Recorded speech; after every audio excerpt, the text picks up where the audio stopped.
माताओं, बहनों, बेटियों को नए अवसर देने के लिए काम करेंगे। बीते 10 वर्षों में आपने देखा है, हमने मेडिकल कॉलेज की संख्या 2 गुनी की, एम्स की संख्या 3 गुनी की, स्वरोजगार और स्टार्टअप में ऐतिहासिक बढ़ोतरी हुई। हमने भारत को दुनिया का दूसरा सबसे बड़ा मोबाइल मैन्युफैक्चर बनाया है। अब इलेक्ट्रॉनिक्स, सेमीकंडक्टर और ऐसे नए सेक्टर्स में और तेजी से काम किया जाए। हमने देश के डिफेंस प्रोडक्शन और एक्सपोर्ट को बढ़ाने का प्रयास किया। हम तब तक नहीं रुकेंगे जब तक देश का डिफेंस सेक्टर आत्मनिर्भर नहीं बन जाता।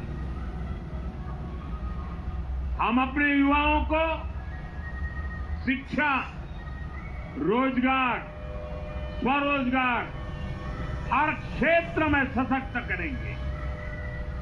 किसानों के लिए बीज से बाजार तक आधुनिक नीतियों को बनाने का काम और प्राथमिकता पर होगा। दलहन से लेकर खाद्य तेल तक हम हमारे किसानों को हर क्षेत्र में आत्मनिर्भर बनाने के लिए काम करते रहेंगे। साथियों, आने वाला समय ग्रीन एरा है, हरित युग का है। आज भी हमारी सरकार की नीतियां प्रगति, प्रकृति और संस्कृति के समागम की है। हम ग्रीन इंडस्ट्रियलाइजेशन पर निवेश बढ़ाएंगे। ग्रीन एनर्जी हो या फिर ग्रीन मोबिलिटी, हम भारत को सबसे आगे ले जाएंगे। भारत को दुनिया की तीसरी बड़ी इकोनॉमी बनाने के लिए एनडीए सरकार पूरी शक्ति से काम करेगी। भाई और बहनों, आज का भारत वैश्विक समाधान का हिस्सा भी बन रहा है। हमने कोरोना के दौरान देखा है कि कैसे भारत की वैक्सीन कैपेसिटी ने दुनिया को संकट से बचाने में मदद की। हमारे चंद्रयान ने चंद्रमा के साउथ पोल पर लैंडिंग करके स्पेस एक्सप्लोरेशन के नए रास्ते खोले। क्लाइमेट चेंज से लेकर फूड सिक्योरिटी तक जो भी विषय दुनिया के सामने है, भारत उनके लिए काम करना अपनी जिम्मेदारी समझता है। भारत ग्लोबल सप्लाई चेन को स्टेबिलिटी और डायवर्सिटी देना भी अपना दायित्व समझता है। इसलिए भारत आज विश्व बंधु के रूप में सबको गले लगा रहा है। मुझे विश्वास है, मजबूत भारत मजबूत दुनिया का एक मजबूत स्तंभ सिद्ध होगा। साथियों, 21वीं सदी के भारत को आगे बढ़ना है तो उसे करप्शन पर भी लगातार तेज प्रहार करना ही होगा। डिजिटल इंडिया और टेक्नोलॉजी ने करप्शन के अनेक रास्ते बंद किए, लेकिन ये भी सच है कि करप्शन के खिलाफ लड़ाई दिनों दिन कठिन हो रही है। राजनीतिक स्वार्थ के लिए जब करप्शन का महिमा मंडन शुरू हो जाए और इसमें निर्लज्जता की सारी हदें पार हो जाएं, तब करप्शन को बहुत ताकत मिल जाती है। इसलिए तीसरे कार्यकाल में एनडीए सरकार का बहुत ज्यादा जोर हर तरह के करप्शन को जड़ से उखाड़ फेंकने का होगा। भाइयों और बहनों,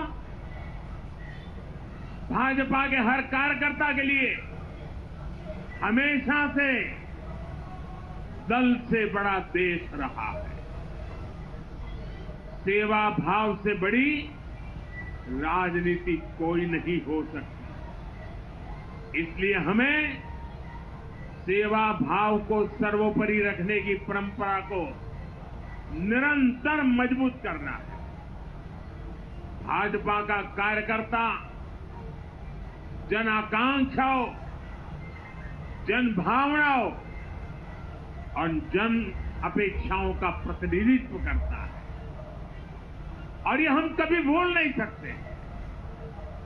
जरूरी है कि समाज के हर वर्ग से और हर व्यक्ति से हम निरंतर संवाद करते रहें। साथियों, कुछ ही दिनों में देश छत्रपति शिवाजी महाराज के राज्याभिषेक की 350वीं वर्षगांठ मनाएगा। उनका जीवन अपने आप में इस बात की प्रेरणा है कि देव पथ पर अड़ी कैसे रहा जाता है। अपने देव पथ में भी हमारी मेहनत में कोई कमी ना रहे। हम पूरी निष्ठा से, पूरी ईमानदारी से देश की सेवा करते रहे। हमारे जीवन की बहुत बड़ी कसौटी होनी चाहिए। हम सभी मिलकर देश के लिए काम करें। हम देश हित को सर्वोपरि रखें, तभी हम अपने लक्ष्यों को हासिल कर पाएंगे। हमारा संविधान हमारी गाइडिंग लाइट है। इसी साल हमारे संविधान के 75 वर्ष पूरे होने जा रहे हैं। केंद्र की एनडीए सरकार सभी राज्यों के साथ, चाहे वो किसी भी दल की क्यों न हो, मिलकर काम करेगी। विकसित भारत के लक्ष्य के लिए हम खूब मेहनत करेंगे, जमकर मेहनत करेंगे। हमारे पास रुकने का, थमने का समय नहीं है। ये राष्ट्र नीति के लिए एकजुट होकर आगे बढ़ने का समय है। विकसित भारत के हमें निरंतर बड़े फैसले लेने हैं। भारत के उज्जवल भविष्य के लिए उत्तम फैसले भी लेने हैं। 6 दशक के बाद देश के मतदाताओं ने एक नया इतिहास रचा। 6 दशक बाद किसी गठबंधन को, एनडीए को लगातार तीसरी बार देश की सेवा करने का अवसर दिया।